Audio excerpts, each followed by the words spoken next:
For the young generation, you may say, para napakahirap naman, Pastor, ng requirement o ina-ask ng Panginoon Diyos sa standard ng pamumuhay para maging leader.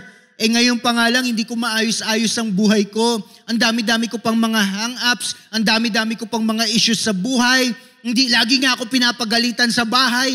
Tapos ngayon, tinatawag pa ako maging leader ng Diyos. Kung ako yung tipo ng leader na tinatawag ng Panginoon Diyos, nako, kawawa naman ang ating simbahan, kawawa naman ang ating bansa. Baka ganyan ang pakiramdam ng ating mga kabataan.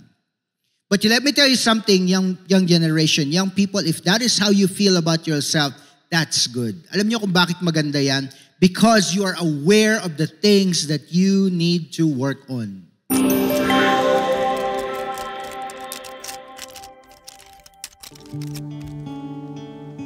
Sing this song from our hearts. Great is thy faithfulness, O God, my Father. There is no shadow of turning with thee. Thou changest not, thy compassions, they fail not. As thou hast been, thou forever will be. Come on, every voice. And great is thy faithfulness, great is thy faithfulness. Morning by morning, new mercies I see. All I have needed, thy hand hath provided. Great is thy faithfulness, Lord, unto me. Summer and winter and springtime and harvest, sun, moon, and stars in their courses above, join with all nature in manifold witness to thy great faithfulness, mercy, and love. Come on, every voice, sing it out. Great is thy faithfulness, great is thy faithfulness. Morning by morning, new mercies I see. All I have needed, thy hand hath provided. Great is thy faithfulness, Lord, unto me.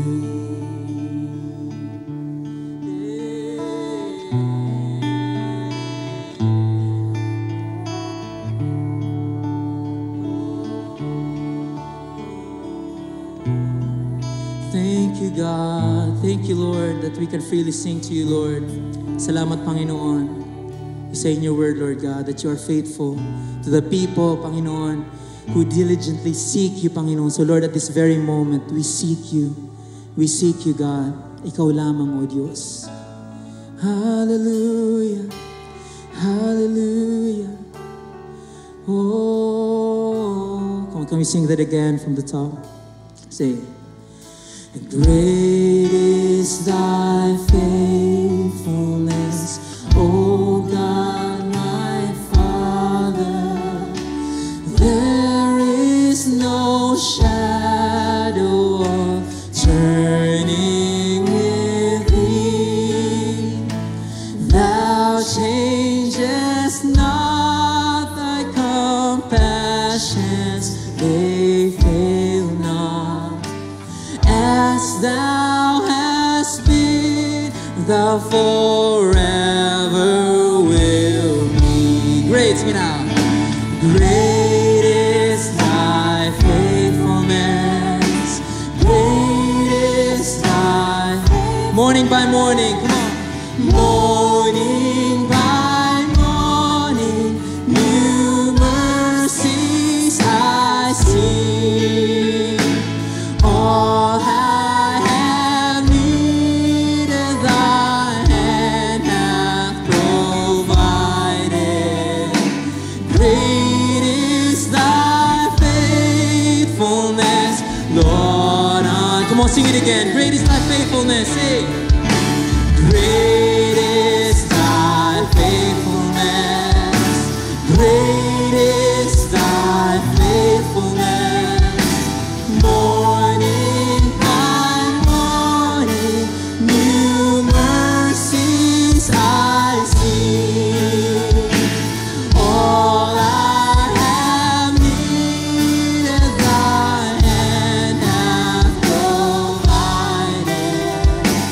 Great is thy faithfulness, Lord, unto me. Oh, great is your faithfulness in my life, Lord. Oh, we give our trust to you, Lord. We give our lives to you, Lord.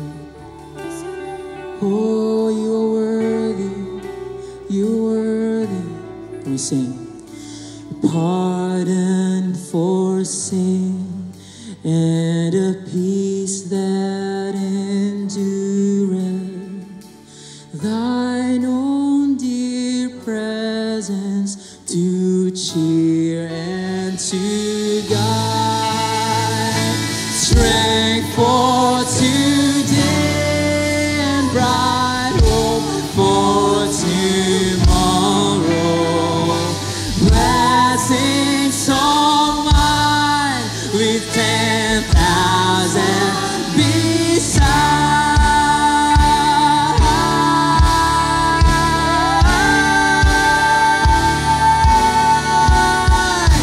Great is thy faithfulness. Great is thy faithfulness. Morning by morning, new mercies I see. All I have needed, thy hand hath provided. Great is thy faithfulness, Lord, unto me.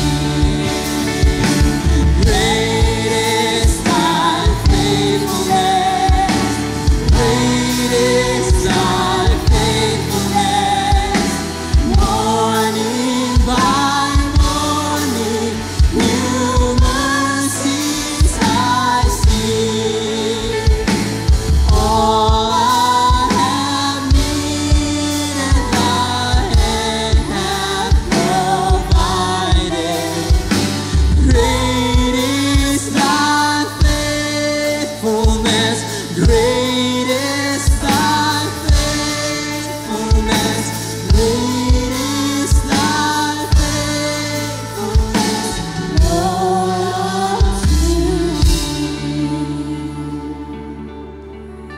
Hallelujah, hallelujah,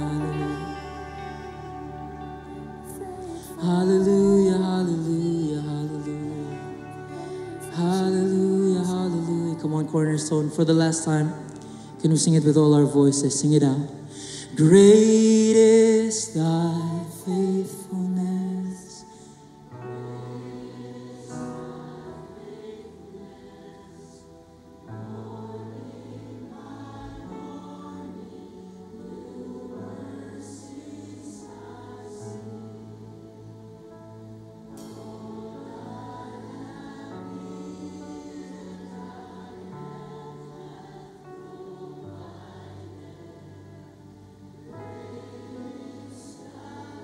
Great is thy faithfulness. Great is thy faith. Oh, great is thy faithfulness, Lord, unto thee. Hallelujah. Alright, so tayo po ay nasa series. The title of the series is 2025 Building Blocks. And basically, binreak down natin into several topics yung pangitain or yung vision. Kung ano yung mga bagay, specific things that we want to see in 2025. Of course, the general vision for this year is Heed the Call, or sa Tagalog ay tumugon sa panawagan. Our desire is that, you will hear the voice of the Lord and you will know what God is speaking to your hearts, and that you will heed the call. You will respond kung ano man yung pinapagawa ng Panginoon Diyos sa'yo. So now in week number 3, we will talk about next generation that leads. So open your hearts and your minds to hear God's word. And let me begin with this statement. We live in a time when leadership is desperately needed. Leaders with what? Integrity, humility, and a heart for others. When you look at the young people, that was their cry out. That was the type of leader that they wanted, to be elected in positions of leadership. And of course, now with the upcoming elections, ayan na naman, mapupukaw na naman yung damdamin ng ating mga kabataan. And of course, not just the young generation, but for many of us as well. As Christians, we are called to not only follow Christ ourselves, but to raise up a new generation who will lead from a Christ-centered perspective. Importante po yan for all of us Christians. We must make sure that the generation that is coming after us will have a Christ-centered perspective. The Bible repeatedly shows us that God uses faithful leaders to transform families, communities, and even nations. Today, we will look at how we can raise and empower the next generation to lead with faith, character, and purpose. So as I speak to the young people, these are things or principles that you need to understand. If you have been, kung napukaw ang damdamin ninyo nung nakaraang eleksyon, diba, sana hindi lang ingay ang binitawan ninyo. Hindi lang galit o hindi lang fire at passion ang inyong mga pinost sa Facebook o kung saan man social media. But now that you are thinking about it again, diba, I hope and pray that you are willing, if God calls upon you, to take it to the next level. And that is becoming leaders yourselves. And that is why number 1 is about embracing the call to lead. So hindi lang ito dapat pagpukaw ng damdamin, dapat ngayon makita natin na tinatawag din tayo ng Diyos. All of us are leaders, whether we like it or not. So the call of leadership is upon us. It just so happens that not all of us respond to the call, or not all of us step up to the plate to become the leaders that we need to be. In Jeremiah chapter 1, verse 6 to 7, Alas, sovereign Lord, I said, I do not know how to speak. I am too young. And at this time, Jeremiah was young. But the Lord said to me, do not say, I am too young. You must go to everyone, not just some, or not just to, select individuals. Pero ang sabi, to everyone I send you to, and say whatever I command you. Now that truly is a big, that is a big ask for a young person. Coming from the Lord, di ba ang hirap nung pinapagawa ng Panginoon Diyos. But God's call to leadership is not based on age. With God, age is not the primary requirement. And leadership is not defined by position, but by influence, obedience, and faithfulness unto the Lord. You have to recognize that each of you, our young generation, you have been given God-given potentials to lead in various spheres, at home, in the school, at church, or in your community. Number 2, tandaan natin mga kabataan, ang standard ay simple lang. The standard is godly living. That's the standard. Walang ibang standard na dapat manaig sa inyong mga buhay. Walang iba kundi godly living. And you have to set that standard as early as now. Because if you do not set that standard as early as now, the world is going to set that standard for you. And along with the world is the enemy, Satan. He will be setting the standard for you. The standard was the same then, and the standard is the same now, under God's rule, which is godly living. Pinag-usapan na po natin ang scripture na ito. We've mentioned it before, last week and even the week before, Matthew 5:14 to 16. You are the light of the world. Tignan mo yung katabi mo, sabi mo sa kanya, liwanag ka. If you are beside a young person, sabi mo sa young person na yan, you are light of this world. And it goes on to say, a town built on a hill cannot be hidden. Neither do people light a lamp and put it under a bowl. Instead, they put it on its stand, and it gives light to everyone in the house. In the same way, let your light shine before others, that they may see. Somebody say, see. Ano ibig sabihin? Makita. Diba? That they may see your good deeds and glorify your Father in heaven. You see, our young people, and of course, as a reminder to the older generation, leadership starts with being a godly example in speech, conduct, love, faith, and purity. Paul says these things to Timothy in 1 Timothy 4:12. Don't let anyone look down on you because you are young, but set an example for the believers in speech, in conduct, in love, in faith, and in purity. Now, for the young generation, you may say, para napakahirap naman, Pastor, ng requirement o ina-ask ng Panginoon Diyos sa standard ng pamumuhay para maging leader. Ngayon pa nga lang, hindi ko maayos-ayos ang buhay ko. Ang dami-dami ko pang mga hang-ups, ang dami-dami ko pang mga issues sa buhay. Hindi, lagi nga ako pinapagalitan sa bahay. Tapos ngayon, tinatawag pa ako maging leader ng Diyos. Kung ako yung tipo ng leader na tinatawag ng Panginoon Diyos, nako, kawawa naman ang ating simbahan, kawawa naman ang ating bansa. Baka ganyan ang pakiramdam ng ating mga kabataan. But let me tell you something, young generation, young people, if that is how you feel about yourself, that's good. Alam niyo kung bakit maganda yan? Because you are aware of the things that you need to work on. The next generation must live with integrity, reflecting Christ in their choices and in their interactions. Whether you like it or not, God is looking at you. God is preparing you. Kaya napaka-unique, napakabigat ng mga temptations ng ating mga kabataan. Yet in the midst of that, God is telling you, God is calling unto you. He is telling you, live with integrity. Live and reflect God's choices in your life and in your interactions. Huwag kang bibitaw, huwag kang magpapatinag, kapatid. But here's something that I want you to appreciate, young people, is that you are in a position to enjoy the power of mentorship and legacy.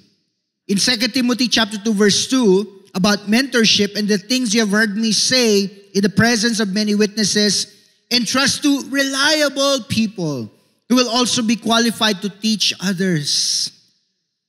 Pero kung seryoso ka talaga sa mentorship to our young generation, truly find a mentor na makakausap mo talaga ng harapan. That's why we have Sea Life in Cornerstone. To join a Sea Life, you scan the Engage QR code. It's right there in front of your seat, di ba? It will take you to a landing page and you can choose to join a Sea Life. When you join a Sea Life, you will be assigned a leader. And hopefully that leader also becomes your mentor. Because we understand this, that not every leader becomes a mentor, but when God calls upon that person and God directs you to that person can be your mentor. To be with you, to walk with you until you become the leader that God has called you to be. Because this is what we have seen. Young leaders, young people thrive when they are under the mentorship of a leader. Because leadership is about what? Preparing others to carry the baton of faith forward. So paano malalaman na meron kang tinanggap kung wala nagpasa sa iyo ng baton of leadership? At paano mo malalaman na meron ka ipapasa sa susunod na generation kung hindi mo naman hawak yung baton? We must invest in mentoring and equipping our young people to become the leaders they need to be. Ito po, number 4, trusting God for boldness and direction. Normal lang na matakot ang kabataan pag sila na yung mailalagay sa position ng leadership. Pero encouragement ng Panginoon, Proverbs 3:5-6, trust in the Lord with all your heart. Lean not on your own understanding.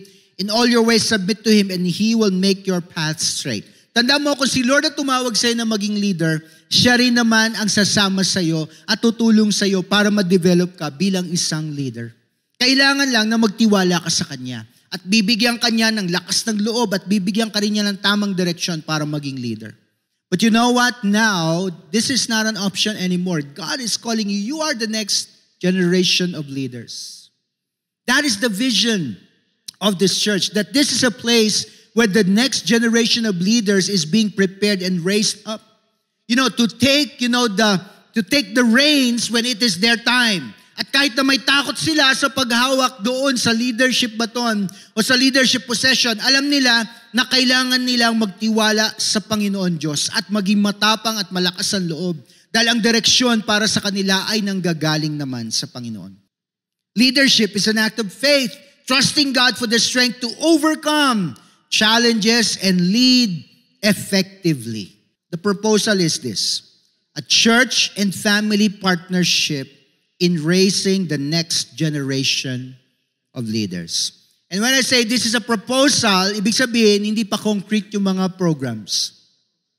The ideas, of course, they are there, but they still need, it still needs consultation. At maybe, in the next few months, we will have consultation with our parents. Double-sided protection for our young generation.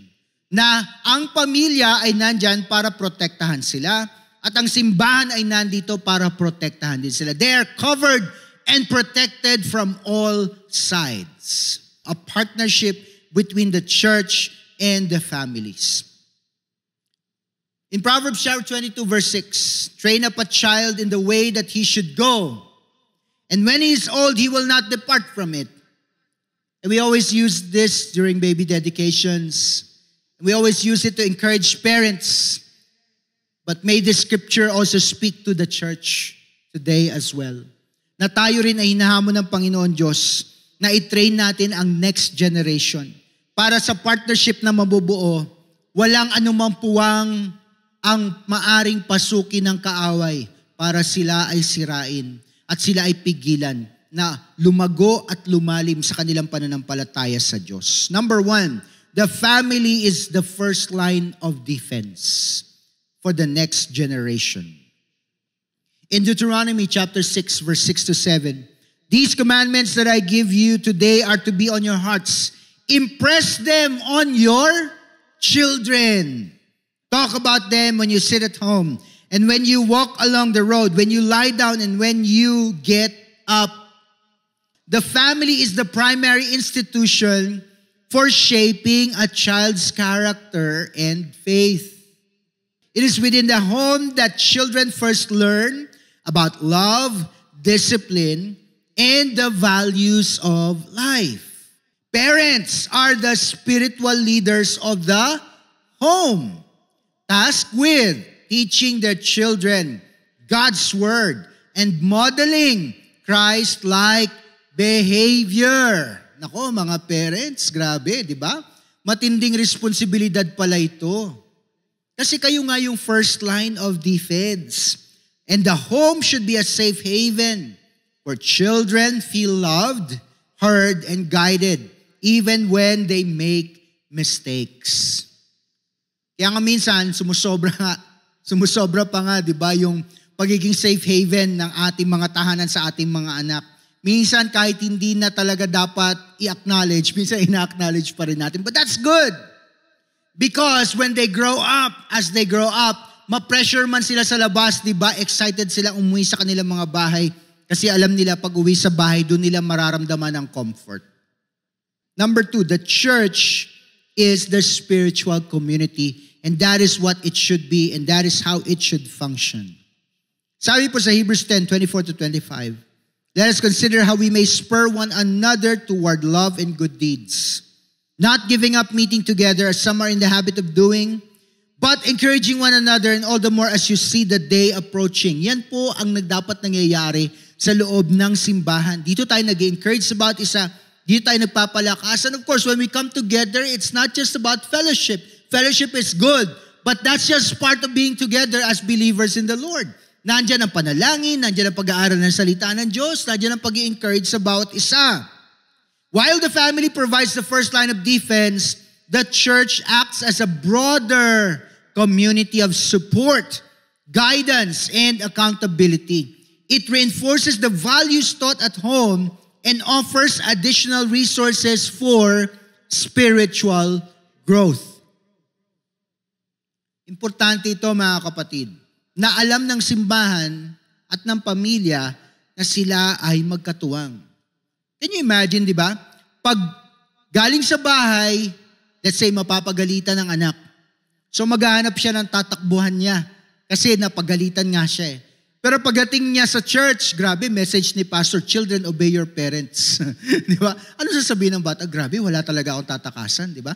Pagdating dun sa kanyang fellowship group, di ba? Sa youth, di ba? Yun na naman, di ba? Nire-enforce na naman ang kanyang youth pastor. Pagdating sa silat, nire-enforce na naman. Do you see the value of that partnership? Hindi na gusto natin i-bombard ang ating mga kabataan, pero gusto natin ipaunawa sa kanila that what is happening in the home as part of discipline is also being reinforced in the church because our goal is to raise you up to become the next generation of leaders. The church is where young people encounter God's presence and develop relationships with other believers who encourage their faith. We have a discipleship program in place. We call it The Journey. It is done through the Sea Life. The church is here to equip you. The church is here to partner with your families. By involving our young people in ministry, for example, ang laking bagay niyan, di ba? When they become part of a ministry. At minsan nga, hindi ba natin na-appreciate ito? Pero alam niyo ba na sobrang high level ng mga ministries natin. Kaya magugulat ka na lang na yung anak mo nasa bahay para napaka-timid, napaka-mahiyain, nagulat ka na lang doon meron tayong big event, isa siya doon sa mga direktor, di ba? Pagdating doon sa isang big event natin. That's what involvement in the ministry does for them. The church teaches them to live out their faith through acts of service, leadership, and compassion. Kaya number 3, kailangan po talaga united. Magkaisa po ang pamilya at ang simbahan. This scripture, Ecclesiastes 4:12, madalas na ginagamit sa kasal. Though one may be overpowered, two can defend themselves. A cord of 3 strands is not quickly broken. Mabilis sa example, man must have a relationship with God. The woman must have a relationship with the Lord. And that relationship with God helps them to become the right person for each other. And that's when they have good relationship with one another, husband and wife. So yun yung 3 cord that is not easily broken. Man and God, woman and God, man and woman. Pero ganun din pagdating sa ating mga kabataan. The church, partnering with God, the family partnering with God, so that together they are able to take care, defend, protect, teach the next generation.